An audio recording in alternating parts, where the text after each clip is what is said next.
Welcome back. Today, we're diving into one of the most controversial and chilling chapters of World War II. The moment the Allies' greatest fighting general realized the victory they just won might have been the greatest strategic blunder in history. If you're a fan of the untold stories of military history, make sure to hit that subscribe button, ring the bell, and drop a comment below. Do you think Patton was right, or was he a dangerous warmonger? Now let's go back to the front lines where the celebration ended before it even began. May 8th, 1945.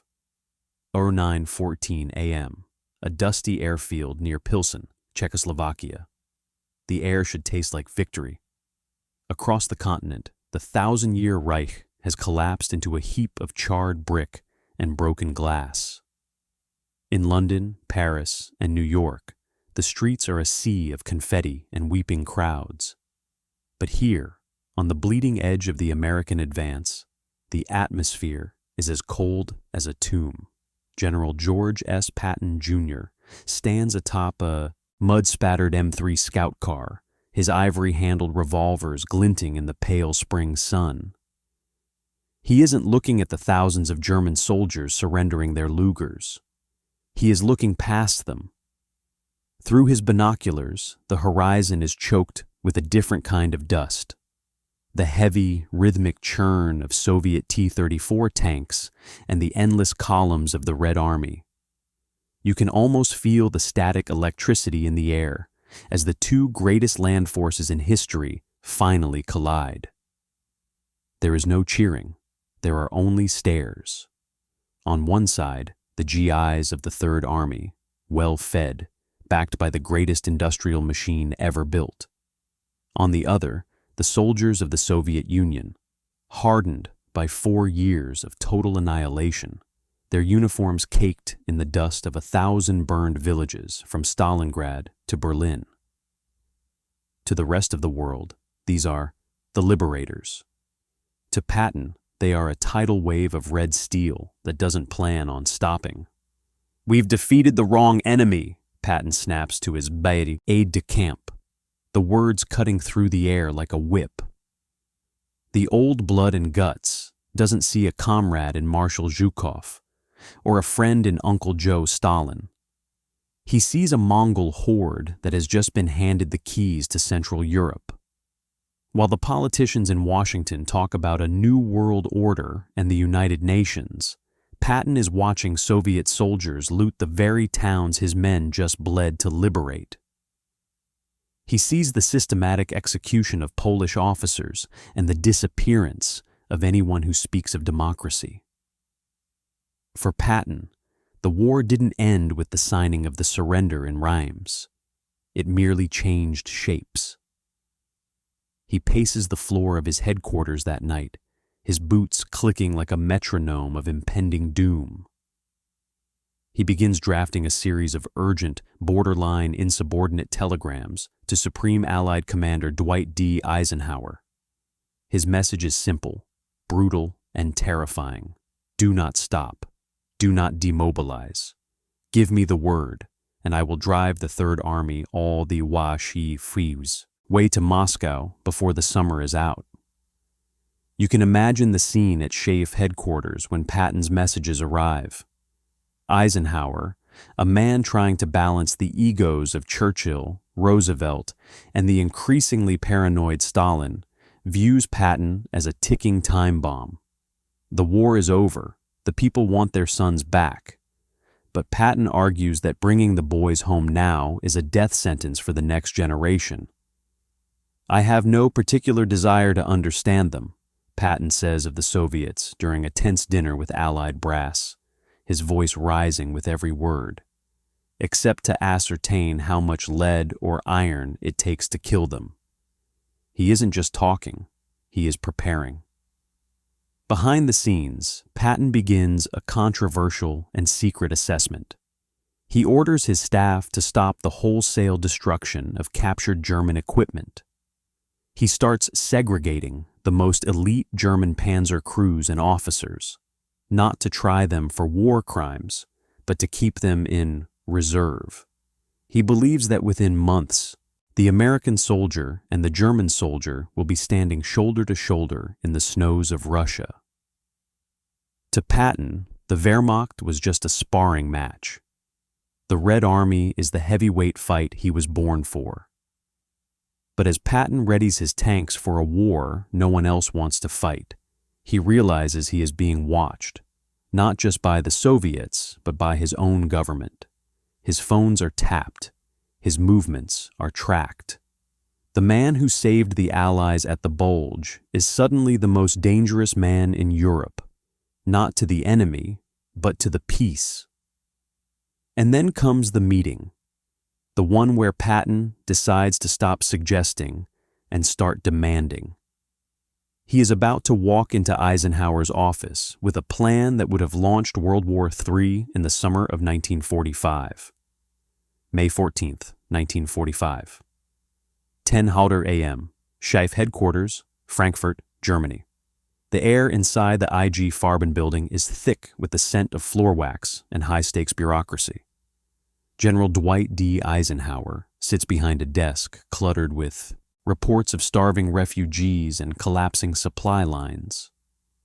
When the door swings open, it isn't a diplomat who enters. It's a hurricane in a 4-star uniform. Patton doesn't sit. He doesn't offer pleasantries. He leans over Eisenhower's desk, his face flushed a deep, alarming crimson. "I'm telling you, Ike," Patton begins, his voice a low, vibrating growl. "We've got to do it now. We've got to kick 'em while they're down. If we wait, we're handing them the world on a silver platter." Eisenhower looks up, his eyes weary.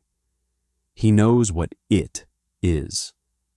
For weeks, Patton has been obsessed with a plan he calls the only logical conclusion. He wants to rearm the German 2nd Panzer Division and the 6th SS Mountain Division, men who, just days ago, were trying to kill Americans, and lead them alongside the Third Army in a lightning strike toward the Soviet-occupied East. "George, you're talking about starting World War III before the fires of the second one are even out," Eisenhower counters, his voice steady but firm. "The Russians are our allies. We have agreements. We have the Yalta Conference." Patton lets out a sharp, mocking bark of a laugh. Agreements? To Stalin, an agreement is a piece of paper he uses to wipe his boots. While you're talking about Yalta, he's liquidated the Polish underground. He's stripping German factories and shipping them to the Urals. He's digging in, Ike. And once he's dug in, you'll need 1 million American lives to get him out. You can feel the heavy silence that follows. This isn't just a disagreement over tactics. It's a clash of two entirely different worldviews. Eisenhower is the architect of a fragile peace, a man who believes in the power of international cooperation. Patton is a student of history who believes that some forces, like the expansionist hunger of the Soviet Union, can only be stopped by fire and steel. Patton paces the room, his hand resting habitually on the grip of his .357 Magnum. He points out a terrifying reality. At this exact moment, the Western Allies have the most powerful air force in human history. They have the only atomic bomb on the planet, though its existence is still the world's best-kept secret. The Red Army, though massive, is exhausted, reliant on American-made trucks and American-shipped grain to move and eat. In 6 weeks, Patton argues, I can have the Third Army in Warsaw. In 3 months, we can be dictated peace terms from the Kremlin. We have the logistics, we have the armor, and for God's sake, we have the men who know how to fight them. But Eisenhower sees the other side of the ledger. He sees a weary American public that is already demanding a return to normalcy. He sees a British Empire on the brink of bankruptcy. Most importantly, he sees the potential for a conflict that would turn all of Europe into a radioactive graveyard. The orders stand, George, Eisenhower says, ending the meeting. We halt at the agreed-upon lines. We cooperate with the Soviet commanders. And you, You will keep your mouth shut about the Red Menace when the press is around. Patton leaves the room, but he doesn't concede. Instead, he goes rogue. He returns to his headquarters and begins conducting readiness drills that look suspiciously like offensive maneuvers. He continues to hold secret dinners with former Wehrmacht generals like Hans Speidel, absorbing every scrap of intelligence on Soviet troop movements and armored vulnerabilities. He is a general without a war, looking for a fight he believes is inevitable. But as Patton's rhetoric becomes more public and more vitriolic, he begins to notice a change in the people around him. His staff is being shuffled. His communications are being monitored by the Office of Strategic Services, OSS. The man who roared through the heart of Germany is beginning to feel the walls closing in. And then, a minor fender bender in the middle of a deserted road changes everything. September 22nd, 1945. Bad Tolz, Bavaria. The end didn't come on a battlefield with the roar of Tiger tanks or the scream of Stuka dive bombers. It came in a crowded room filled with cigarette smoke and the scratching of pens. Patton sits behind a long table, facing a pack of hungry reporters. For months, he has been a governor, a role he despises, overseeing the reconstruction of a broken land. But the old blood and guts is tired of biting his tongue.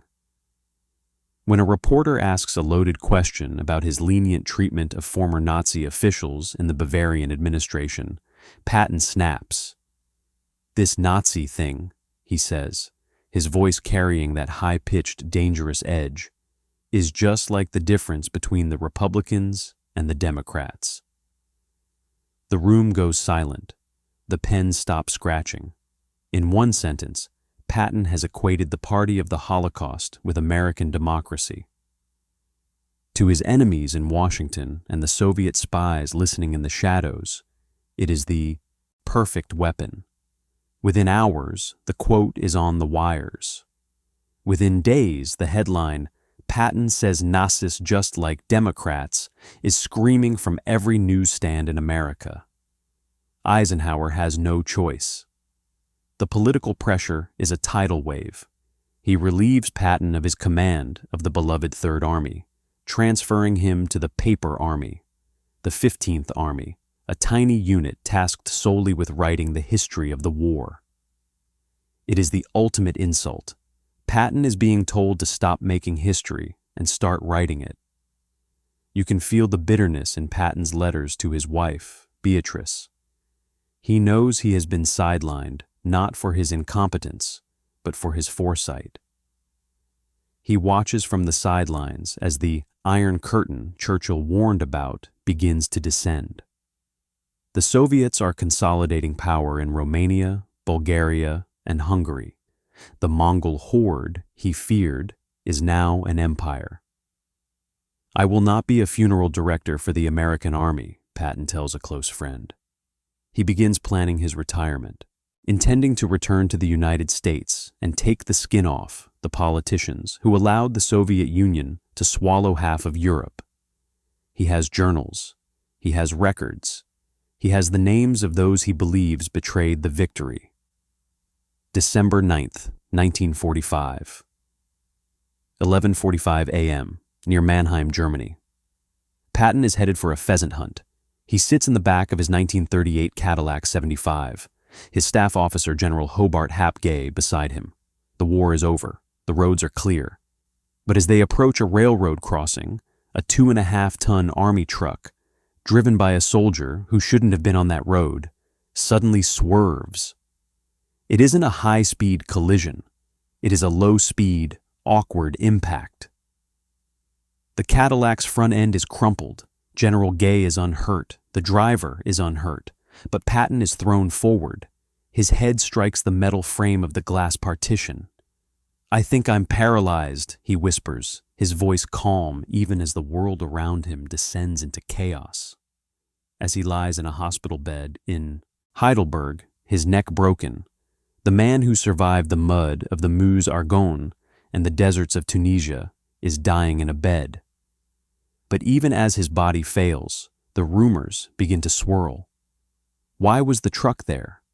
Why did the police reports disappear?